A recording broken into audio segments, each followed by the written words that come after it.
Assalamualaikum warahmatullahi wabarakatuh. Let me introduce myself. My name is Ira Aulia Ayuandari. So today I'm gonna do a presentation about my mid answer for sociolinguistic. So the first question is, how can you decide whether your speech partner speaks your language or different language? Someone who has same language will have a good level of understanding of the language and the pronunciation like native netizen and with the accent of the language. Meanwhile, someone with a different language will have a differences a little bit or maybe a lot of differences in terms of pronunciation, dialect, or maybe accent. And so we can know whether someone speaks with our language or not by listening to them when they speak.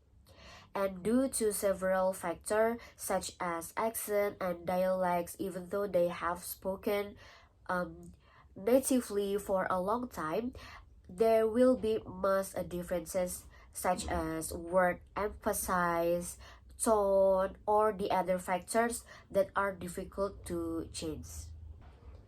And number 2, what is your mother tongue? Is there any variation of it you can find in the society? How can that be? Give 3 examples of the variation in each language level. So my mother tongue is Bahasa Indonesia, or more specific, I got accent or dialect from West Java or Sundanese.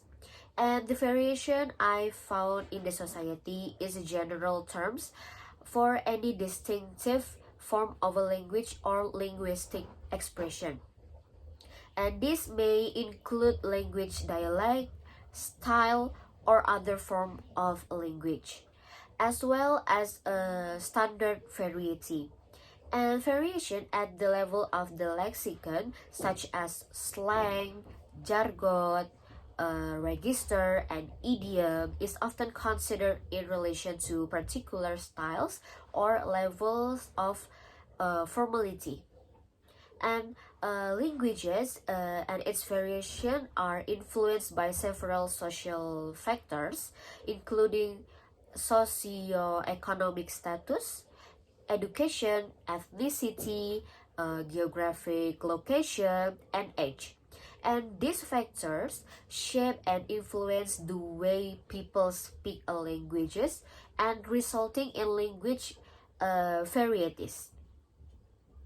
The next one, 3 example of the variation in each language level. The first one is standard or polite or formal. The term standard, polite, formal is referred to language that stick to the rules and is essentially presented as the proper form of the language, or as we know, Bahasa Indonesia, that we see in formal writing or polite situation. And the second one is colloquial or informal. Informal, often described as spoken language. It is informal at the aim to communicate rather than stick to the rules. And so it where we see contraction and idiomatic language being used, and there are countless varieties of this. And then regional dialect. Regional dialect are varieties of language that emerge based on regionally specific use, localized dialects, such as those spoken in certain cities. There are many examples. For example, Betawi dialects or Sundanese dialects. And then there is Pidgin and Kleor. So, next number is number 3. Is there any diglossic in the language you speak? Can you give the example of each usage and why that situation can occur? So, diglossic or diglossia is defined as a bilingualism and a linguistic phenomenon in which a language has two varieties, often labeled as a high variety, or it has a symbol with H, or an low variety and is symboled by L. And H, or high variety, is usually the written language, and then the low variety is a spoken language. And informal situation, H is used, and in informal situation, L, or lower variety, is used. And high variety is used in informal situation and as spoken language if the speaker of two different language and a dialect or more communicate with each other. And for me, yes, I do experiencing diglossic phenomenon.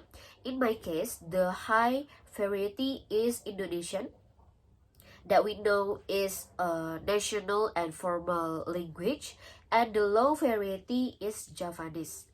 Because I live in East Java, for myself, I more dominate using the high variety than the low variety itself. So, dysglossia occurs when there are two different languages or dialects spoken within a single community. And generally, one of the language or the dialects is designed for everyday use, while the other is used for formal situation. And it happened because high variety or formal language designed for professional, academical purposes, or computer programming. And for the low variety or informal language, is more casual and spontaneous, and it is used for communicating with friends or family, either in speaking or writing. And then number 4, why it is important to know the local norm where you stay, and is it wrong to keep your own culture when you are not in your own society? And it is very important for us because local norm and values have a significant impact on everyday human affairs. Because there are the spoken rules of society transmitted through conformity, internalization, socialization, and even social control. And local norm give us predictability and help to keep in order society. And it is not wrong for us to keep our own culture, but to keep ourselves for everyday life, we need to adapt into the new local norm. So we became comfortable in that society, and that but that doesn't mean we forget our own culture. And number 5, the Chinese ethnic in Indonesia have their own style of bahasa Indonesia and be passed down to their children. Is it included into pidgin? How and explain this phenomenon. So, pidgin are learned as a second language in order to facilitate communication, while pidgin exists as a second language for adult speakers. If the children of those adults are exposed to a pidgin, they do not grow up speaking it. Instead, they develop a complete language known as Creole. So, a Creole is a pidgin language that has become the native language of the children of adult pidgin speakers.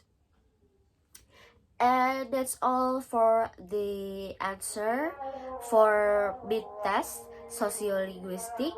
Thank you so much for watching. Wassalamualaikum warahmatullahi wabarakatuh.